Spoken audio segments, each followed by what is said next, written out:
जय हिंद दोस्तों। एक बार फिर से आप लोगों का इंग्लिश ग्रामर के दुनिया में स्वागत है।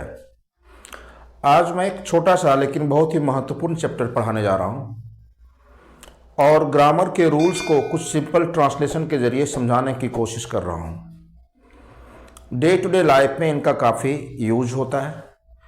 कभी कभी कुछ कुछ कॉम्पिटिटिव एग्जामिनेशन में भी इससे सवाल दिए जाते हैं।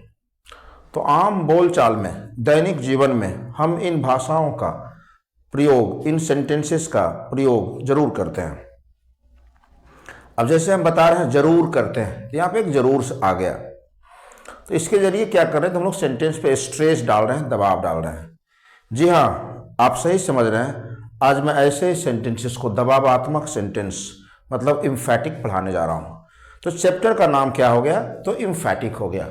इम्फैटिक को हम लोग जोरदार कथन भी कह दें तो कोई दिक्कत नहीं होगा। इम्फैटिक क्या होता है, तो इम्फैटिक इम्फैसिस शब्द से बना है जिसका अर्थ जोर या दबाव होता है। ठीक है। इम्फैटिक के सेंटेंसेस के जरिए ऑरेटर या स्पीकर, वक्ता या बोलने वाला, अपने स्टेटमेंट मतलब कथन पर स्ट्रेस मतलब दबाव डालता है।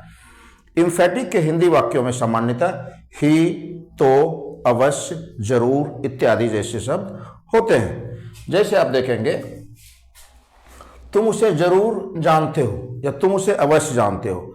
अब तुम उसे जानते हो तो यू नो हिम। अब यहाँ पे क्या हो रहा है, तो सेंटेंस पे स्ट्रेस हो रहा है, दबाव हो रहा है। क्या दबाव हो रहा है, तुम उसे अवश्य जानते हो। तो वैसे स्थिति में क्या करते हैं कि टेंस के आधार पर हम लोग सब्जेक्ट के बाद हेल्पिंग वर्ब लगा देते हैं। तो ता है, ती है, प्रेजेंट इंडेफिनिट होता है। आप गौर करके देखेंगे तो कर दिए you do know him. Present indefinite में हेल्पिंग वर्ब डू और डज होता है, उसको सिंपल प्रेजेंट भी कहते हैं। तुमने उसे देखा ही या देखा तो, या तुमने उसे अवश्य देखा, तुमने उसे जरूर देखा, तो यू डिड सी हिम। इस प्रकार के सेंटेंस हम लोग बनाते हैं और ऐसे ही सेंटेंसेस को आज हम लोग पढ़ने जा रहे हैं। अब रूल के माध्यम से आप समझने की कोशिश करिएगा। पहला कि यदि प्रेजेंट इंडेफिनिट तथा पास्ट इंडेफिनिट के हिंदी वाक्यों में ही, तो, अवश्य, जरूर इत्यादि जैसे शब्द हों तो ऐसे वाक्यों का अनुवाद subject plus do does did plus V1 plus object plus others के द्वारा होता है। डू डज का प्रयोग प्रेजेंट में करेंगे, डिड का प्रयोग पास्ट में करेंगे, लेकिन ये हमेशा ध्यान रखना है कि डू डज डिड के बाद हमेशा V1 का ही प्रयोग होता है किसी भी स्थिति में। आप एग्जाम्पल से क्लियर कर सकते हैं। वह इस शहर में जरूर रहती है, तो she does live in this city. रहती है, ता रहती है, प्रेजेंट इंडेफिनिट, तो डज यहाँ पे लग गया, सी के साथ डज लग गया। और उसने मुझे नुकसान पहुंचाया ही, तो पास्ट की बात कर रहा है तो डिड लग जाएगा। ही डिड हार्म मी। इस ढंग से बना सकते हैं। रूल 2 देखेंगे, यदि ऑर्डर या एडवाइस के हिंदी वाक्यों में, तो ऑर्डर क्या होगा या एडवाइस क्या होगा, इंग्लिश में वो V1 से हमेशा शुरू होगा। ध्यान रखना, किससे शुरू होगा, तो V1 से शुरू होगा। तो यदि ऑर्डर या एडवाइस के हिंदी वाक्यों में ही, तो, अवश्य, जरूर इत्यादि जैसे शब्द रहेगा तो सेंटेंस पे दबाव पड़ेगा और वैसे वाक्यों का अनुवाद क्या करेंगे आप, तो डू करेंगे प्लस V1 करेंगे प्लस ऑब्जेक्ट करेंगे प्लस अदर्स करेंगे। एग्जाम्पल से क्लियर करिएगा। आज वहां अवश्य जाना, आज वहां अवश्य जाना, do go there today. Structure दे दिया, do plus V1 plus object plus others. इसको गौर से देखेंगे, समझेंगे और इस प्रकार के सेंटेंस फ्रेम करने की, बनाने की कोशिश आप करेंगे, प्रैक्टिस में लाने की कोशिश करेंगे, बोलने की कोशिश करेंगे, दूसरे से डिस्कस करने की कोशिश करेंगे। इस प्रस्ताव को स्वीकार करना ही, do accept this proposal, do accept this proposal. अब रूल 3 देख लेंगे आप। यदि हिंदी के वाक्यों में सब्जेक्ट के बाद ही का प्रयोग किया गया हो, जैसे मैंने ही, तुमने ही, उसने ही, उन लोगों ने ही, आप लोगों ने ही, ठीक है, तो यदि सब्जेक्ट के बाद ही का प्रयोग किया जाएगा तो इससे सब्जेक्ट पर दबाव पड़ता है। और वैसे वाक्यों का अनुवाद कैसे करेंगे, तो it plus is was plus subject plus who plus verb plus object plus others. अब यहाँ पे देखेंगे वर्ब का कोई फॉर्म हमने नहीं दिया है।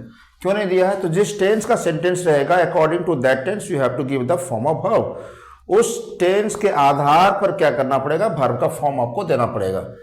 और यहाँ पे बाद बाकी बच गया इज और वाज का प्रयोग। तो वाज तो केवल ऐसे सेंटेंसेस में पास्ट में यूज हो सकता है, लेकिन इज जो है एंटीबायोटिक है, किसी में भी चलेगा।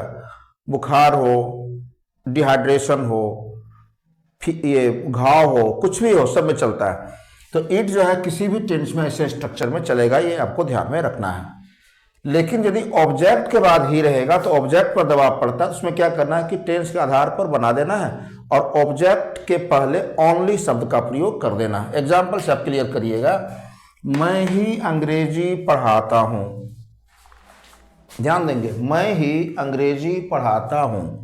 अब मैं के बाद ही लग रहा है तो सब्जेक्ट के बाद ही लग रहा है, तो सब्जेक्ट पे स्ट्रेस पड़ रहा है। तो इट इज आई, मैं ही या मैंने ही, तुमने ही इट इज यू, उसने ही इट इज ही, उन लोगों ने ही इट इज दे, ऐसे करके आप बनाएंगे और हु कर देंगे। अब पढ़ाता हूं तो सब्जेक्ट के अनुसार हु के पहले जो सब्जेक्ट रहेगा उसके अनुसार वर्ब करना, तो टीच ऑब्जेक्ट हो गया इंग्लिश।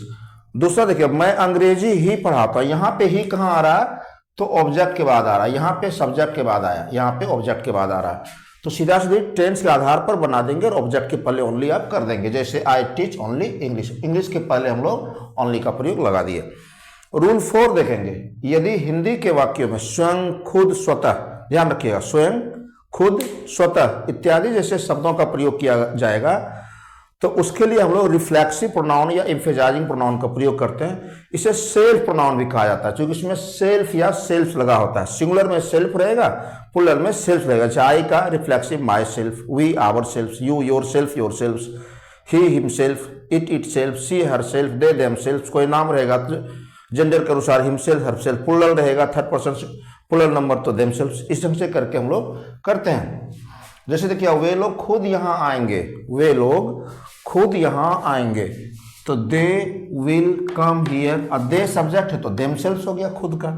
दूसरा देखिएगा, वह स्वयं तुमसे माफी मांगेगा, तो he will beg pardon from your, he subject हो गया तो यहाँ पे क्या हो जाएगा इसके लिए, ही के लिए तो हिमसेल्फ हो गया, यहाँ दे सब्जेक्ट था तो देमसेल्व्स हो जाएगा। अब रूल 5 देखिएगा, यदि हिंदी के वाक्यों में क्या रहेगा, इसी, उसी इत्यादि जैसे शब्दों का प्रयोग रहेगा तो इसी रहेगा तो दिस वेरी कर देंगे, उसी रहेगा तो दैट वेरी कर देंगे। बाद बाकी टेंस वगैरह जो रहेगा वो इसको फॉलो करना है। जैसे देखिए, मैं इसी शहर में रहता हूं, तो मैं रहता हूं तो आई लिव इसी शहर में, इन दिस वेरी सिटी। ठीक है, वेरी मतलब यहाँ पे आप बहुत नहीं समझ जाएंगे, बल्कि दिस वेरी, वेरी का प्रयोग यहाँ पे स्ट्रेस डालने के लिए, दबाव डालने के लिए किया जा रहा है। और दूसरा देखिए, हम लोग उसी व्यक्ति को वहां देखे, देखे यहाँ पे करना है, हम लोग उसी व्यक्ति को वहां देखे, तो क्या हो जाएगा, या हम लोगों ने उसी व्यक्ति को वहां देखा, तो we saw that very person there, उसी हो गया तो दैट वेरी हो गया। यहाँ पे वेरी का प्रयोग स्ट्रेस के लिए किया जा रहा है। अब रूल 6 हम लोग देखते हैं। देखिए रूल 6 में क्या, यदि हिंदी के वाक्यों में अपना, अपनी, अपने इत्यादि जैसे शब्दों का प्रयोग किया जाएगा किसके बाद, तो पॉजेसिव केस के बाद। केस हम पढ़ाए, पहला चैप्टर मेरे चैनल पे केस ही है, उसको आप अच्छा से देख सकते हैं। Possessive case my, our, your, his, her, their, ये सब होगा। तो इन सभी के बाद अपना, अपनी, अपने का प्रयोग किया जाएगा। तो ऐसे शब्दों के लिए क्या करना है आपको, पॉजेसिव केस के बाद ऑन का प्रयोग कर देना। जैसे देखिएगा, यह मेरा अपना घर है, this is my own house, own कर दिए यहाँ पे। भारत हमारी अपनी मातृभूमि है, India is our own motherland. तो पॉजेसिव केस के बाद हम ऑन शब्द का प्रयोग कर रहे हैं। कुछ इम्फेटिक सेंटेंसेस की बनावट इस प्रकार होती है, देखने में भले बड़ा लगेगा लेकिन बड़ा नहीं है, क्योंकि एक ही शब्द होगा। देखिएगा, दिस, दैट, दीज में तो एक ही कोई लगाना है, हु, विच, दैट में एक लगाना है, कहीं पे सब्जेक्ट नहीं भी रहता है। तो this, that, these, those plus helping verb plus the plus noun plus who, which, that plus subject plus verb plus object plus others. ये वर्ब टेंस के आधार पर होगा, ये ध्यान में रखना है। किसके आधार पर होगा, तो टेंस के आधार पर होगा। जैसे देखिए, यह वही गाड़ी है जिसे मैं खरीदना चाहता हूं, यह वही गाड़ी है, दिस इज द कार। यह वही किताब है, दिस इज द बुक। यह वही व्यक्ति है, दिस इज द पर्सन। ये वही लोग हैं, दीज आर द पीपल। ठीक है, तो इस प्रकार से हम लोग करेंगे। अब हु, विच, दैट, तो थिंग के लिए क्या करते हैं कि विच का प्रयोग करते हैं, विच कर दिए। अब आई वांट टू बाय, जिसे मैं खरीदना चाहता हूं, ये प्रेजेंट टेंस हो रहा है तो वांट हो गया, V1 हो गया। अब देखिए, ये वही लोग हैं जो दूसरों को बदनाम करते हैं, these are the people who defame others. अब यहां पे हो गया हु का प्रयोग हम लोग किए। क्यों हु का प्रयोग किए, क्योंकि पर्सन के लिए आ रहा है, पीपल के लिए आ रहा है, लोग के लिए आ रहा है। ध्यान देंगे, तो हु का प्रयोग पर्सन के लिए, विच का प्रयोग थिंग के लिए, और दैट मुझे एंटीबायोटिक कहीं भी चलेगा, दोनों में, ये ध्यान रखिएगा।